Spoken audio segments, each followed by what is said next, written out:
O ang dami mga kababayan na mga magagandang balita mula sa Amerika. Resulta ng pagbibisita ng ating magiting na Pangulong Bongbong Marcos and his delegation para po sa trilateral summit with American President Joe Biden at Japanese Prime Minister Fumio Kishida.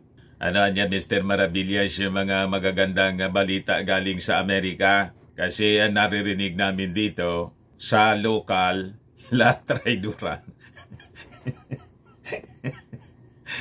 La Traidoran, hudasan, siraan. Ayan po ang pagkakaiba, mga kababayan. So, doon sa Amerika, sa pagbisita ng ating Pangulong Bongbong Marcos, ang daming mga magagandang balita. Dito naman, mga masasamang balita. Huwag ninyo na kasing masyadong bibigyan ng pansin. Kasi nga po, tingin natin mga kababayan, grabe ang insecurities ng Hudas ng Sur.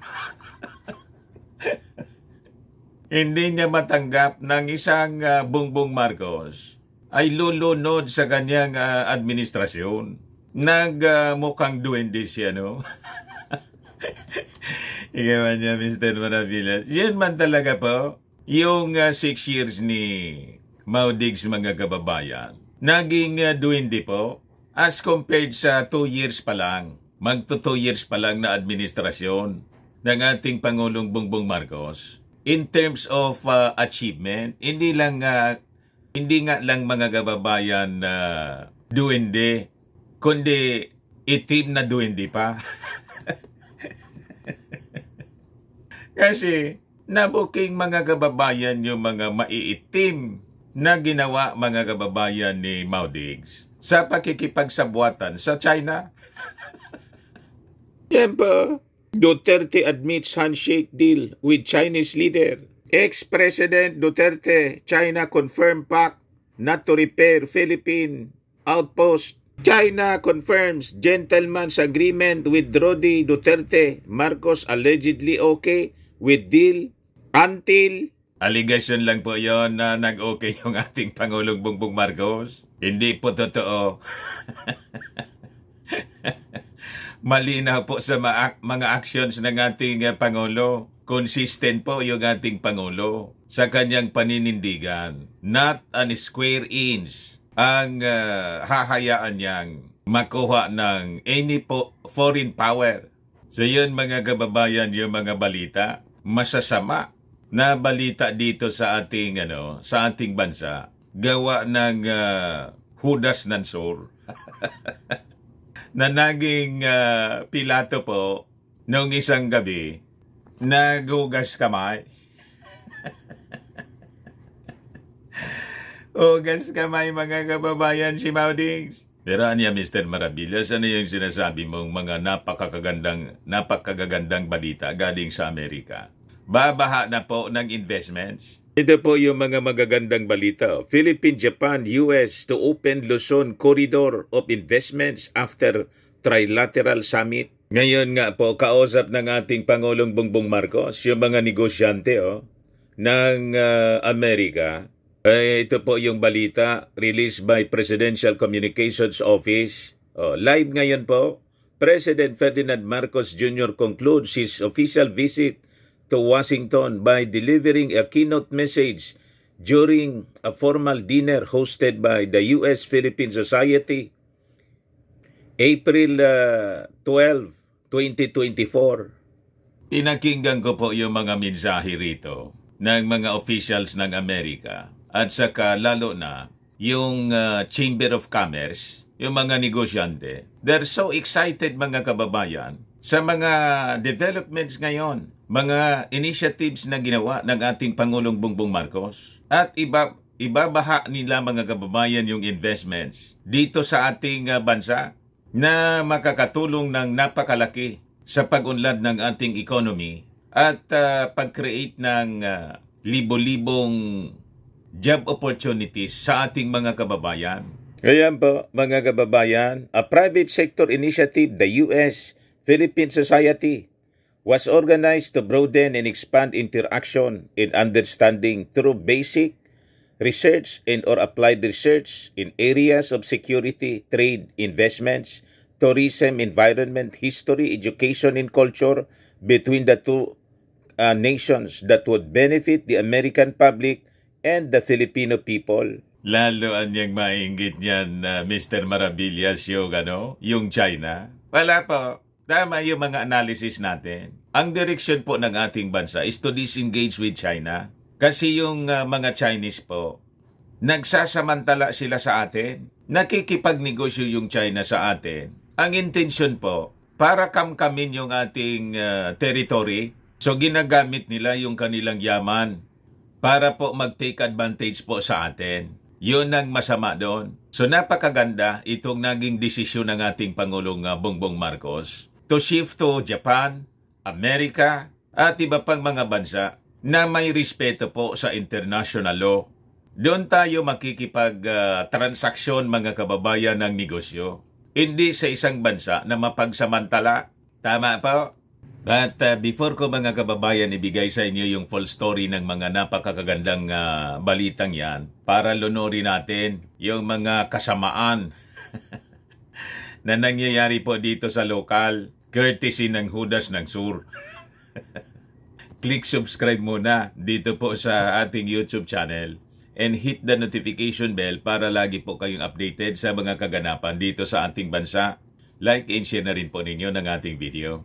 At huwag na rin po ninyo na skip yung ating mga commercial ads para tuloy-tuloy lang ang pag-unlad ng bagong Pilipinas.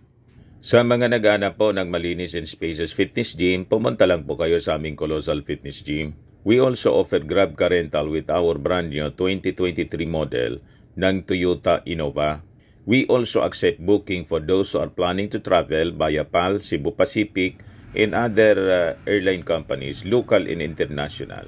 And bills payment for Meralco Bills, PLDT, Aleco Bills, and etc. Kahit saan po kayo gusto na mag-travel, anywhere in the world, pwede na kayo magpabook online dito sa amin. Pati sa mga hotels, may Maya po kami at may bayad center na rin dito sa aming office. Ang Colossal Fitness Gym is located at 3rd floor Security Bank Building, Landco Business Park, Legazpi City, Albay. For inquiries, look for Chilon Maravillas. Contact number 0966-802-0949. Yan po yung aming Innova. Lagi nang matao sa amin po. Set up na rin po yung aming mga gym equipments na bago. May treadmill na rin po kami. Ito naman po yung bago naming product na binibenta online, iGlow Serum. Galing po siyang South Korea. Whitening po siya. Tingnan niyo yung epekto sa aking anak. For inquiries, look for Riz Maravillas. Message kayo sa kanyang FB.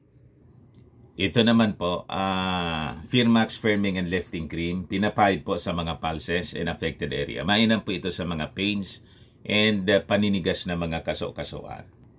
Ito naman po, Automax Automax Radiant Serum po. Sa mukha naman yung application. Anti-aging po siya mga kababayan. You will look 10 years younger than your age. Ngayon, sa mga cancer patients naman po, baka lang gusto ninyo itong itry. Nengxia Red Mix Fruit Drink. Hindi man po siya gamot. Food supplement siya. Kaya lang, gawa siya mga kababayan sa goji berry. Yung goji berry may anti-cancer properties. O ngayon, yung mga inquiries ninyo, dumiritso na lang kayo sa aming messenger sa Facebook para masagot namin agad. Ayos pa? Ayos na Mr. Maravillas. So, confirm pala niya Mr. Maravillas na hinodas tayo. Kinonfirm niya. Pag-confirm niya mga kababayan na talagang nakipag-deal siya.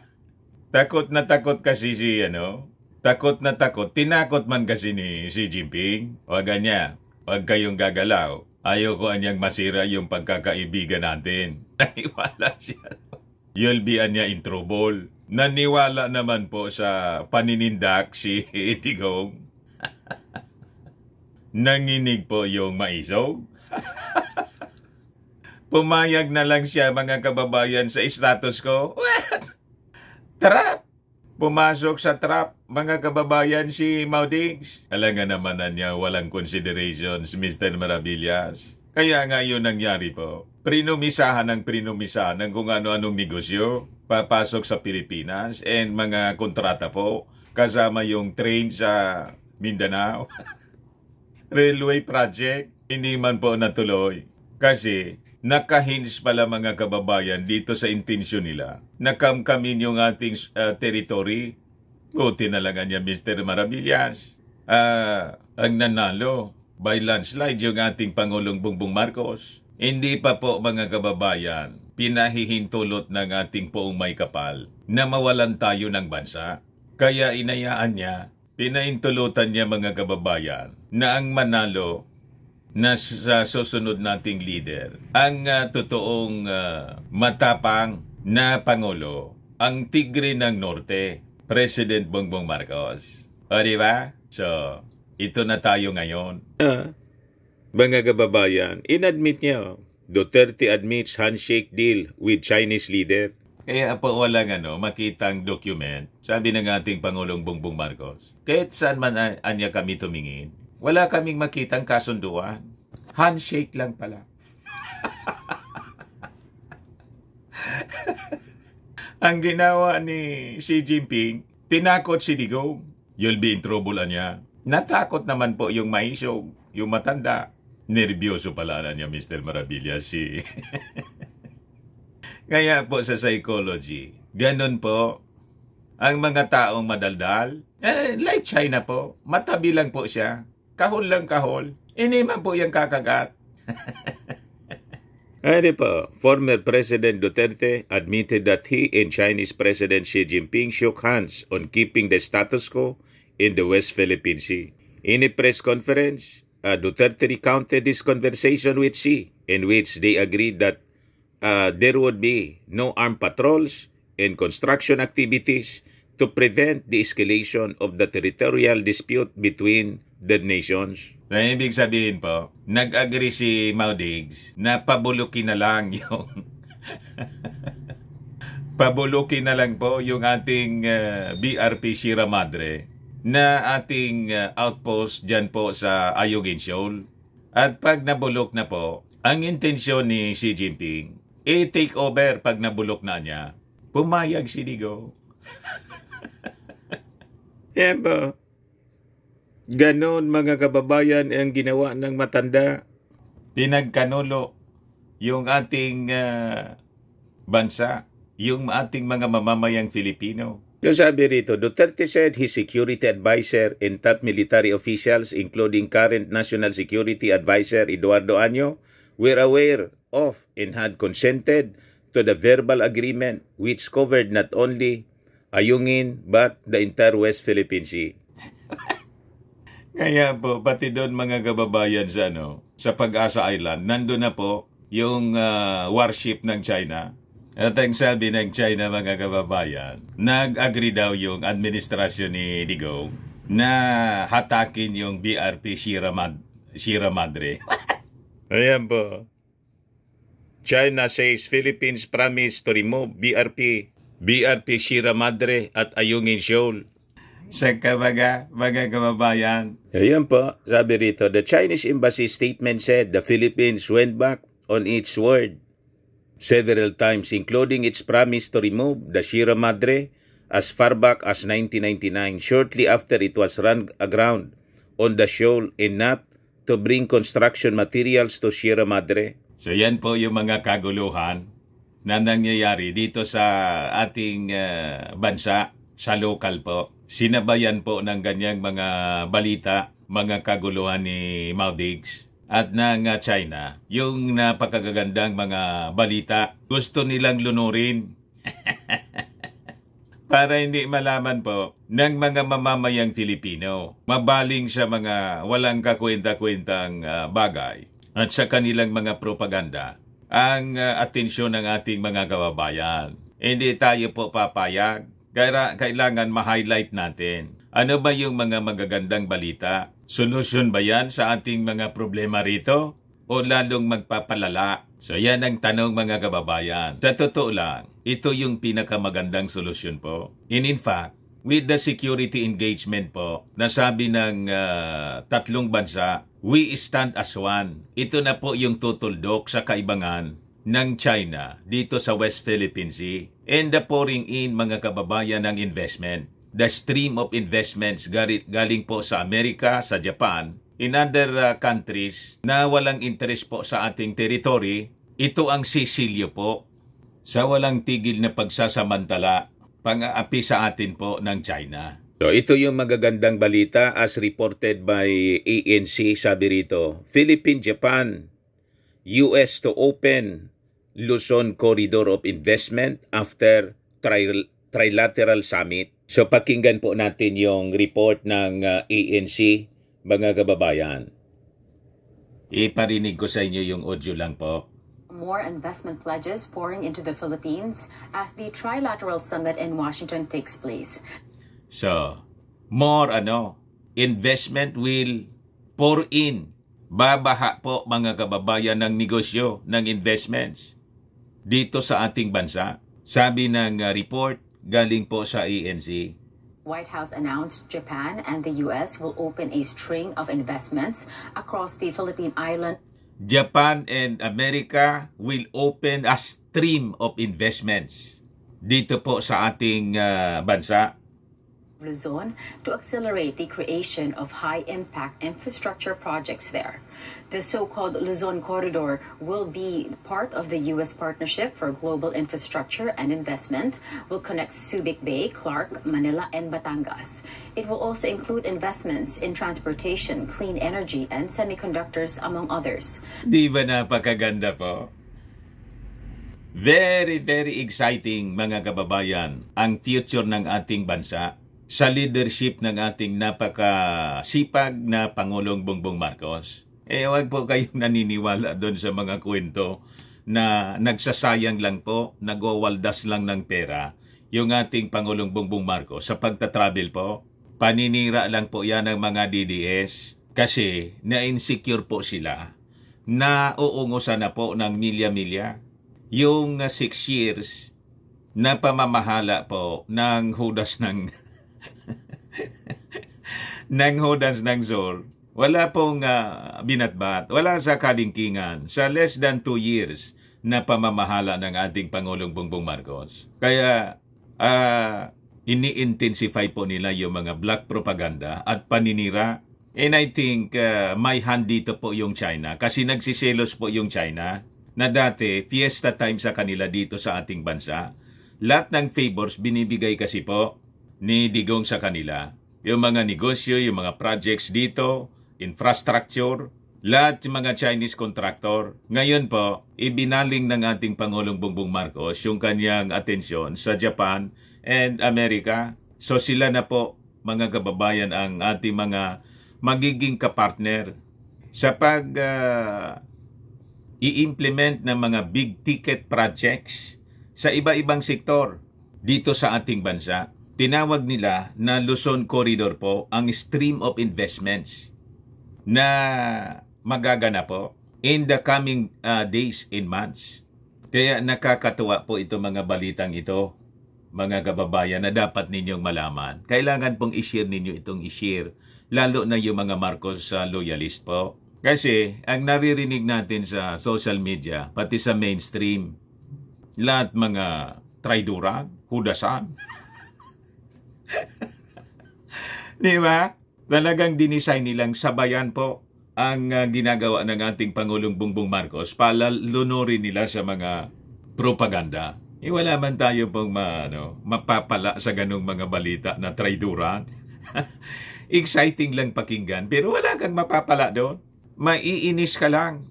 Tama po, ito po na mga balita will inspire us, magbibigay sa atin ng pag-asa. Tama, mga kababayan? Patuloy natin yung balita. Philippine ambassador to the U.S., Jose Manuel Romualdez, earlier said the country is expected to receive at least $100 billion in investments from Washington and Tokyo in the next 5 to 10 years. At the White House, where long-simmering tensions between China and its neighbors took center stage during the historic trilateral summit of the U.S., Japan, and the Philippines. So yan po, mga kababayan. So you can expect, mga kababayan, nagaganda na yung economy ng ating bansa. Magiging mabilis ang pag-unlad ng bagong Pilipinas. Ito pa po ang good news. Nuke Power Project moving forward, sabi po ng ating Pangulo. Yan po. So we will engage in nuclear energy project. Kapartner natin yung American firm Ultrasafe Nuclear Corporation po. Kausap siya ng ating Pangulong Bongbong Marcos doon and other officials. So yan po. Siniguro Ponte po, dating ambassador dito. So yan yung ating Pangulong Bongbong Marcos, pinapalakpakan ng mga business leaders sa Amerika. Sabi dyan, formal dinner hosted by the U.S. Philippine Society. Magbibigay ng mensahe si Pangulong Ferdinand Marcos Jr. sa pagtitipon na inorganisa ng U.S. Philippine Society. Yan po. Ayan man lang, mga kababayan, for now. Bye-bye po.